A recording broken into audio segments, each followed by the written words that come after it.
welcome to the Poetry Vlog. Today we have guest Sarah Dowling. Sarah, will you introduce yourself? Yeah, sure. So I'm Sarah Dowling. I formerly taught at the University of Washington Bothell in the MFA in Creative Writing and Poetics, and I now teach at the University of Toronto in the Centre for Comparative Literature and Victoria College.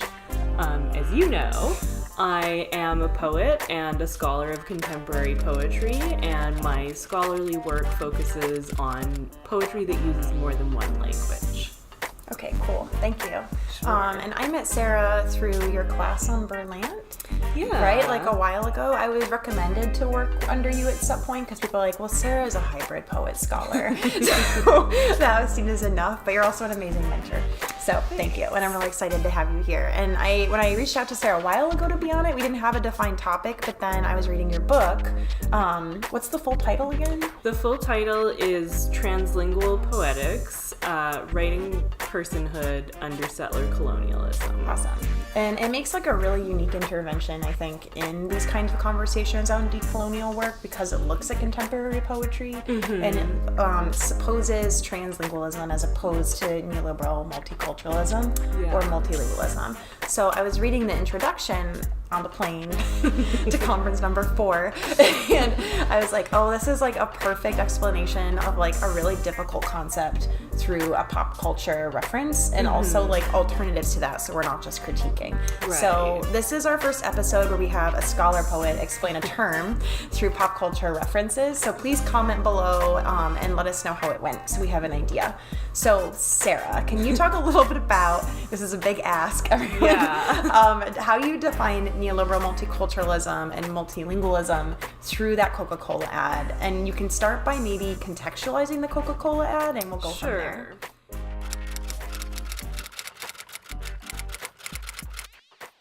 If any of you in the audience today are thinking about graduate study, following in Chelsea's footsteps, may I recommend that you not stop watching television. In 2013, I think it was, I was watching the Super Bowl.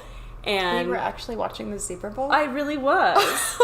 Because I was pretty new in town, and the Seattle Seahawks were in the Super Bowl. Yeah. And so I didn't want to pretend I was better than everyone else by not watching it. So I actually bought a TV for the express purpose of watching it. I didn't have one. I still watch TV. I watched it on the internet. But, you know, at that point in time, it was not easy to watch live TV on the internet. And I knew the Olympics were coming up, the Winter Olympics, the Sochi ones, which I really like. And as I was watching the Super Bowl, this commercial came on television, which was very, very pretty, but really kind of rubbed me the wrong way. So beautiful for spacious skies, por tus olas de granos ámbar. Yo piscina sa kote sa ibabaw ng mga prutas. America, America, God shed His grace on thee. Orba hijre ke saath taj tera cha de la mer à la mer brilla. Verra tu verrière tire from sea to shining sea.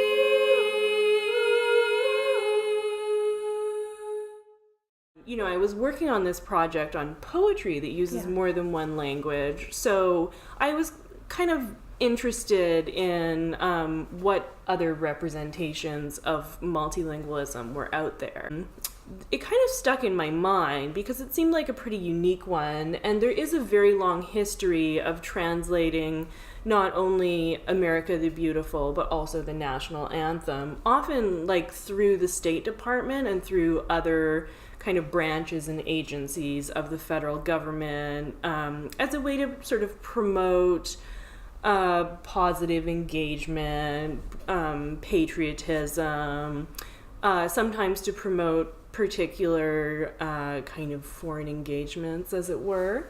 Yeah. So it's not really rare in that sense to translate these songs, but in that particular cultural moment, it provoked an immediate furor. So automatically on Twitter and Facebook, there was this massive outcry, sort of hashtag Speak American, people saying they wanted to boycott Coca-Cola products and that kind of thing. And I'll say, when I was first reading your intro, I thought you were then going to launch into a critique of those responses. Yeah. Which would have been kind of disappointing because it's obvious. No offense. Yeah. I was like, oh, maybe there's a fresh take on critiquing. Right. You know? I mean, of course, a critique of those responses is important and necessary. Yeah. They're xenophobic, they're racist, and all the rest.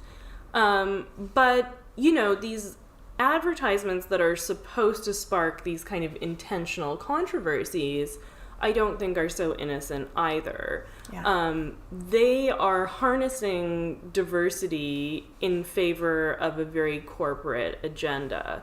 So in this ad, of course, it's using all these different languages and depicting people of all different races and ethnicities, but what they sort of add up to is America the Beautiful. Yeah. So we're not really challenged to imagine anything beyond the English language lyrics of the song that we hear in our minds as we're watching the commercial. So, you know, it's not that I think diversity is bad or something like that, but I think that that version of diversity is very comfortable. Right. It's not challenging.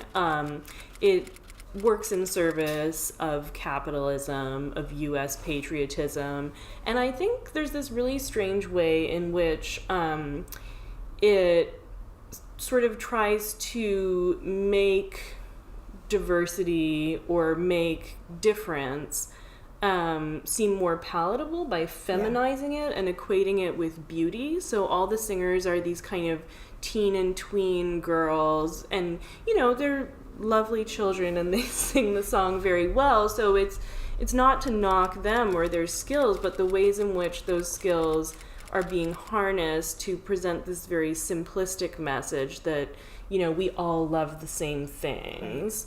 Well, is that true? Probably not. And what would it mean to have a more kind of meaningful interrogation of difference? Like, one of the singers who sings the song is singing in Keres, which is a language spoken by a very small number of people who live in the pueblos in the Southwest. Well, what is the life like for a person who speaks or would like to speak Keres, as opposed to the life for a person who speaks French in the United States? The ad doesn't speak to those differences. The ad doesn't have anything to say about that whatsoever. And in fact, in some versions of the ad, they excluded the singer who sings in Arabic. So, I didn't know that. Yeah, it's hard to kind of follow all the different versions because they did one that was a bit longer and one that was a bit shorter, but they all are, you know, somewhat different from one another. So it's like they're only comfortable with difference insofar as they maintain a similarity. Or as long as they pare away the differences that are maybe more troublesome or that would undermine the message of America is beautiful. Yes. Right? Yeah. These similarities are more important and more fundamental than these kind of surface level variations of linguistic difference, of ethnic difference, of racial difference, and the, you know, differences in access to wealth and resources that go along with them. So it seemed to me that actually in this ad, difference was just kind of reduced to a sort of individual characteristic, a kind of merely cultural difference, in order to assert that the more kind of fundamental similarities, which have to do with patriotism, participation in capitalism, are the kind of things that hold us together, kind of and as a like core. remaining legible to like Yeah. a widespread American audience, because Yeah. people did know what song they were singing, Right. and they were only in some cases embracing of that language precisely because it maintained that legibility. Right. So they weren't singing a song that no one would recognize, Right. which would be a different kind of thing if it were just, you know, a new song written specifically for the ad that were in all kinds of different languages. Yeah. But instead, because we as viewers recognize the melody, we can hear the original lyrics in our minds, and it kind of doesn't matter what words are actually being sung or in what language they're being sung. Yeah.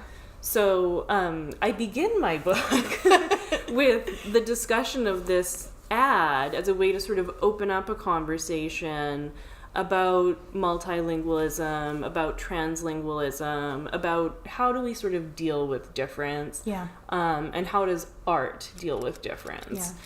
And it's sort of the negative example that I then go on, as you said, to not just critique, but to think about different representations of linguistic difference and what are they used to do. Yeah. So I go on to discuss a wide variety of poems after that also use more than one language, but do so precisely in order to play out those differences that we've been talking about, and look at their impacts and at their effects, and to think really seriously about whether we can move across these kinds of differences, or whether we can cross the divides imposed by difference. And a lot of the times the texts I'm looking at are saying, no, we can't, but that doesn't mean that people can't connect with one another. It just means that there are some differences that are more fundamental, that can't simply be overcome through good feelings and Or beauty. co-opted. Yeah, exactly. So to slow down a little bit for the viewers, I can say really quickly how this is neoliberal multiculturalism. Yeah. But to tie it back for folks who are like, so what does that term mean? Mm-hmm. How is that sort of like co-option of multilingual difference, neoliberal multiculturalism in particular? Because it's easy to say that it's multiculturalism. Right. Right. And I think that, like, as you've actually made me slow down and statements and say, like, why is multiculturalism bad necessarily? Or like, is it necessarily bad? I think in some way you're tagging onto it the neoliberal element is a really key part of that. Yeah, so neoliberal multiculturalism is a term that I learned from Jody Malamud's work from her book Represent and Destroy, which is another really interesting take on sort of how different theories of difference have been kind of co-opted by the U.S. state sort of from after World War II through to the present. And the kind of final stage in what she talks about is what she calls neoliberal multiculturalism. And I think there are kind of different ways to think about what neoliberalism is and about what multiculturalism is. But the way that I sort of think about it in my book, there are a few different components. One has to do with a particular kind of story about the self. So what is an individual? What kind of power does an individual have? To what extent is an individual kind of bound by history?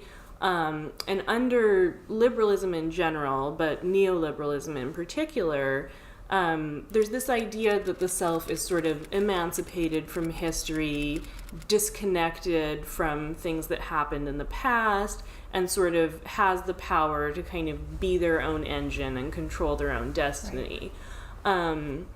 And I think especially when we come to issues of access to power and access to resources, we can see that that kind of story about how individuals are disconnected from history and make their own destiny is simply not true. Right. So it doesn't really matter if we all love drinking Coke. Some of us have really hard lives and some of us have less hard lives. And that doesn't just have to do with whether we pull ourselves up by our bootstraps or worked hard or whatever the case may be. There are kind of forces outside of our individual lives that circumscribe and determine the courses that we might be able to take.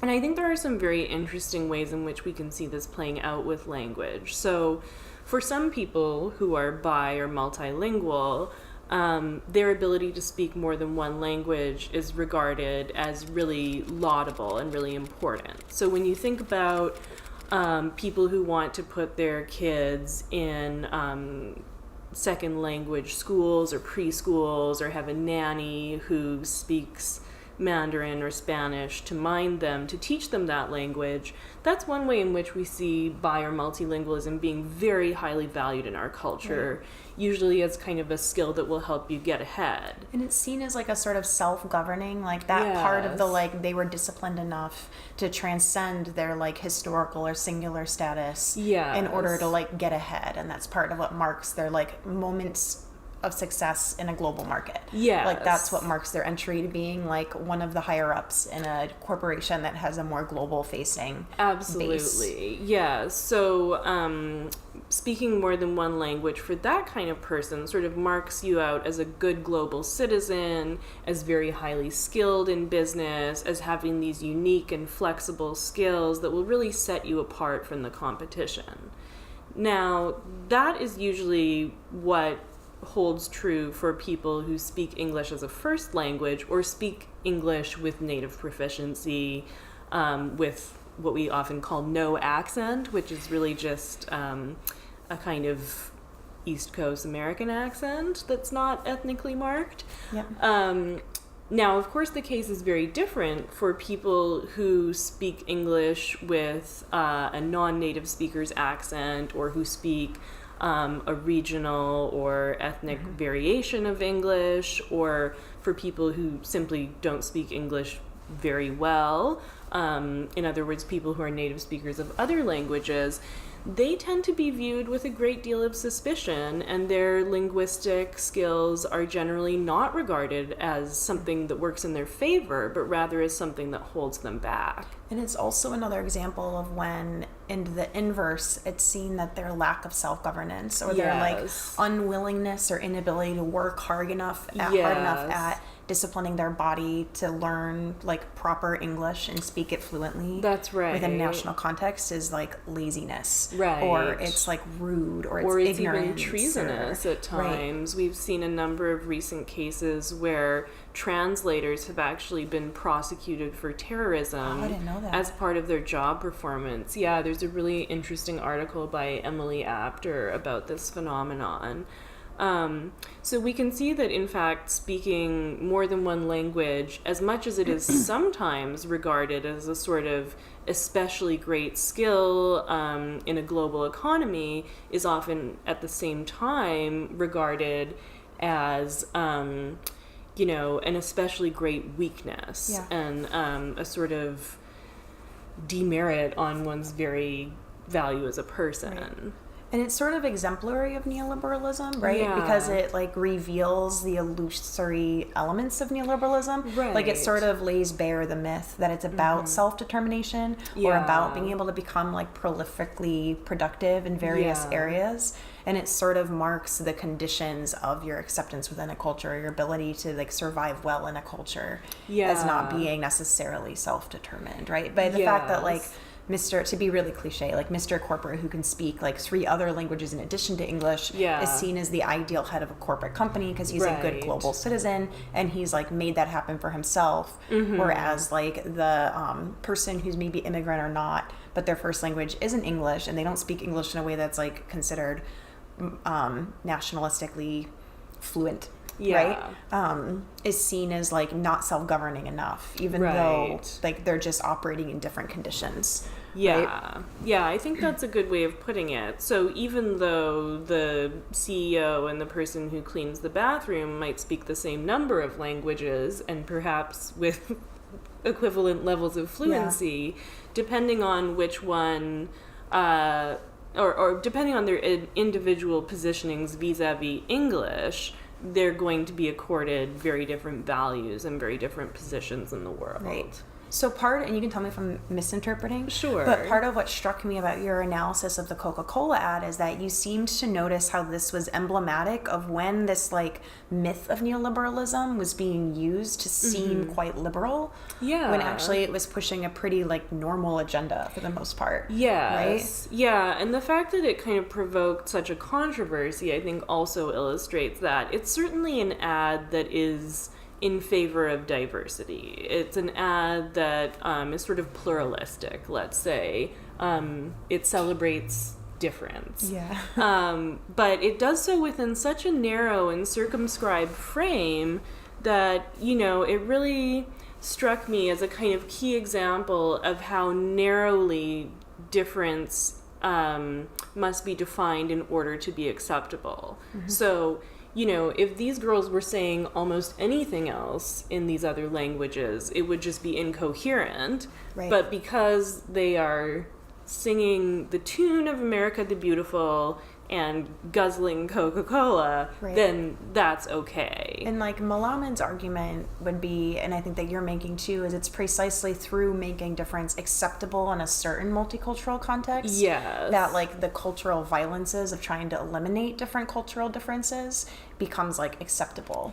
Yes, Right? and also harder to see. Yeah. Right? Because if it seems that ads on TV are embracing difference, and large corporations are talking about the value and the importance of difference, then it becomes that much easier to kind of look to those people who remain on the margins and say, well, now you really have no excuse. So if even a little girl could manage to sort of make herself legible and celebrated and to be on television for her linguistic skills, then, you know, what's wrong with you, person who hasn't managed to sort your life out? Right. So that's our like dismal, there's no winning analysis. So the hopeful piece, which is why I think Sarah's book is actually really great, because so many of us are critics, like we could probably spend an hour just breaking down tearing down everything the ad. wrong with this ad. But you like were really good at, and I'm not good at it because I tend to spend like 30 pages talking about something before I move on. But then you were like, but here's these like other versions of what you call translingualism. Yes. Right? And also because of time, but mostly because of hope, so that our listeners aren't like, great, we're all screwed. What are your sort of counterexamples of when like linguistic difference or like textual difference or text-based practice difference, whatever, are doing more like hopeful and radical work? Maybe radical is not the right word, but... Well, I think it can be, for sure. So, when we look at the sort of history of poetry in a very long view, like going back millennia, well, let's just say centuries for now. Let's not get carried away. It's like, where are we going with this?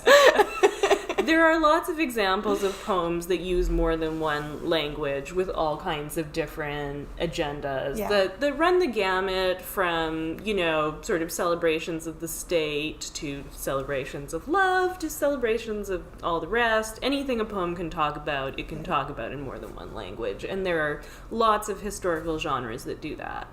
But it seemed to me that from about the early 1980s to the present, there's this very interesting body of work that sort of starts with women of color's writings, like the ones that appear in the anthology This Bridge Called My Back, for example. We've done a lot of readings of, actually, in the flash briefings. Oh, great. Yeah. Okay. So people may be somewhat familiar then. Yeah. But that book has about 30 or so different pieces of it, and I think 19 of them, if I remember correctly, use more than one language. Those are not all poems, but they are all pieces of experimental writing. Yeah. So, you know, they don't necessarily take up only that skinny left column of the page, but they do weird things with words that seem very poetic. Yeah. And for me, that text and a few others written kind of around the same era seemed to kind of kick off this moment where a lot of different writers become very interested in using more than one language as a way of writing about the kind of material conditions of not necessarily the author's own life, often the author's own life, but sometimes just kind of the material conditions of life in general, or life for a group of people. No, what do you mean by material conditions? Well, I'm thinking about, very basic things. We could start from the kind of feminist idea that the personal is political, like, what kind of food do you have to eat? What kind of house do you have to live in? Who do you get to spend your time with? What are your kind of unfulfilled dreams, and what are the things that are stopping you from fulfilling them?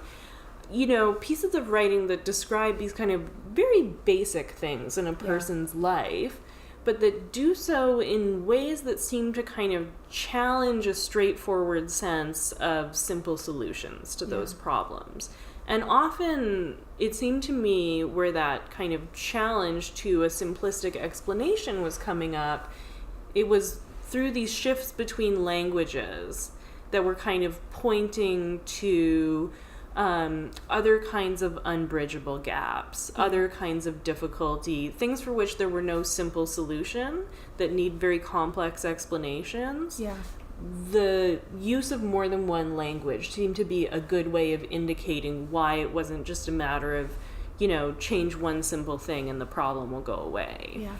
So I saw those early texts, like This Bridge Called My Back, as sort of inaugurating this, but I very much see this kind of continuing into our present moment, about 40 years later, as a very robust body of writing at this point that is thinking about colonialism, issues of immigration, issues of poverty, issues of race and ethnicity, issues of gender and sexuality in really exciting and challenging ways. And often when I started doing this work, people would kind of push back and they would say, well, isn't this work really elitist? Because it's hard to understand. So if I get that a lot too. Yeah. Like if a poem is written in more than one language, does that mean that only people who have special skills are allowed to read it? And I thought, I understand where that response is coming from, because historically many poems that are written in more than one language are making very kind of high culture references. Yeah. So, like in T.S. Eliot's poetry, he uses German when he's quoting like Wagner operas or something. So yeah, if you don't speak German and you've never been to the opera, that might seem out of reach, and that would be a reasonable way to respond. But if you're writing about, having food on the table or crossing the border, and you're doing that in the languages that your community speaks, that doesn't mean it's accessible to everyone, but that doesn't mean it's inaccessible. There's actually a group of readers for whom that might be more accessible. Yeah. But it seemed like these questions of access were being raised in a different kind of way, that it wasn't just like, do you have enough sort of cultural capital, like knowledge of literature and music that are deemed important or canonical, that are recognized as having value? It seemed like actually the questions were around access were being raised in a totally different way with this kind of work. So, why do you understand one thing and not understand another, as kind of having to do with your lived experience, who you're related to. Well, and also, like, the assumption that not understanding something means it's elitist, when it actually is oftentimes the other way around. Like, we have a culture that's sort of obsessed with understanding things. Yes. And the higher up in academia you go, the more is the obsession with knowing. Right. Like, everyone wants to position themselves as the knower, and so it's sort of a radical position to take yourself out of the context of knower. Yeah. Or, like, to not assert, like, knower and unknower in this, like, hierarchy to begin with. Yeah. And I think this is a really important point, because another kind of thing that I've thought about in doing this project is often the way that sort of multicultural literature is taught, the people who are deemed to be multicultural, like the non-white people, are always the ones who are going to be known by someone else. I think they're treated as like the object of knowledge, like the thing to be known. Yes. So one thing that I find really interesting about poetry that uses more than one language is it refuses to grant access in that way. So like Hardly War by Don Miche. Yes, where she says over and over, I refuse to translate, I refuse to translate, I refuse to translate. We can look at the book if we don't understand Korean or if we don't know what the photographs are of. But that doesn't mean that we have full access or we have a right to know what everything kind of means or adds up to. So one theorist who's been very influential to me in thinking about this is Edouard Glissant, who is a philosopher and a poet, and he talks about the right to opacity, that actually people have a right not to be known, and that transparency is not always the highest good. So this sense that we should be able to kind of understand everything about, especially people from other cultures than our own, can be a colonial gesture. And he talks about understanding as having a kind of violence to it. He talks about it as grasping. So if you picture that sense of trying to look at something and know it in its totality, it's sort of tightening your hands around it and pulling it into yourself, then I think you can start to see some of the ways in which, that's not always a good thing. That can be an assertion of your power over it. Yeah. So what really excited me about this poetry was it was trying to make a different kind of relationship with its reader. It's not that you can't look things up and try to understand as much as you can, but you have to sort of accept being in a somewhat more humble position, that knowing everything is not going to happen with Which a lot of academics this don't work. like. No. So there's a reason they want to call that elitist. Yeah. Because it's like a very uncomfortable maneuver. Like you're constantly supposed to prove that you're the knower, you're going to become the knower. Yeah. So to make a maneuver for like against knowability. Yeah. I think it's narcissistic projection at Yeah. like, a career level when people are like, isn't it elitist to like, I'm like, but it's only seen as elitist in certain contexts, which is usually when it's convenient for the knower, or the person used to being the knower. Yeah. Well, and it's a funny thing. So as part of the process of academic publishing, you sort of send your manuscript to a publisher and they send it to some other people who read it and sort of give their thoughts and their critiques. And when I sent my manuscript in, one of the people who gave their critiques to me, who was a really great and generous reviewer, wrote back and said, initially I actually wasn't very interested because I thought that this was a project where the author knew all the languages and was just going to kind of explain everything. So actually it's much more interesting than that, and I want you to explain what you don't know, and I want you to be very obvious about kind of detailing how you're coming at this because you don't know. So it was actually a really cool challenge for me to sort of describe the ways that I approach this work without knowing all the languages, because with some of the languages in the book, you can Google Translate it, or you can read a review of the book from someone who is a native speaker and sort of figure out as much as you can. But with some of them, like, those languages aren't in Google Translate, so I had to kind of stumble my way through and sort of make my way around it the best I could. But I actually think it was a really interesting critical practice to kind of trace out the parts of a text about which I'm not going to be able to figure it out, and then describe what is it like to read that text and kind of come up to these confrontations with something that I don't understand, and, detail what meanings do I get from this through that experience of not understanding. Which makes it more of a like exchange and dialogue than like treating it as a thing that you're tracing and just understanding and that's it.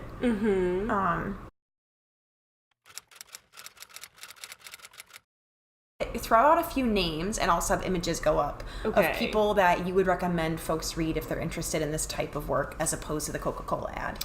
Oh, for sure. So one of the poets whose work really got me started off on this project was James Thomas Stevens, who is a Mohawk poet, a gay man. His work is beautiful and so interesting. And he's actually fluent in Mohawk, but often the languages that he's writing with in his poetry are other languages entirely.